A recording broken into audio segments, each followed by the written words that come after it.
তো সবাই বলো ইলিশ মাছ খেতে কে কে ভালোবাসে? আমি তো প্রচণ্ড ভালোবাসি ইলিশ মাছ খেতে। ইলিশ মাছের তেল দিয়ে ভাত দিয়ে আর একটা মাছ ভাজা থাকলে আর কিচ্ছু লাগে না। কিন্তু আজকে বাজারে যখন বর গেল, বৃষ্টি তো পড়ছিলই, তো ইলিশ মাছটা পেয়েছে কিন্তু দামটা একটু বেশি ছিল। তার বদলে এটা নিয়ে এসেছে ছোট্ট খোকা। এটা হচ্ছে কি ছোট্ট খোকা ইলিশ বলে। তো এটা বর্ষাকালেই পাওয়া যায় আর খেতে পুরো ইলিশ মাছের মতনই টেস্ট লাগে।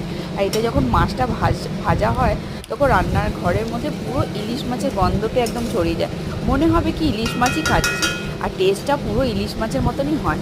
আর রান্নাটাও ওরকমই করছি, সর্ষে বাটা দিয়েছি, কালো জিরে দিয়েছি, আর একটু টমেটো দিয়েছিলাম। মশলা ভাজা ভাজা হয়ে গেলে তারপরে লঙ্কাটাকে একটু চিড়ে দিয়ে দিলাম।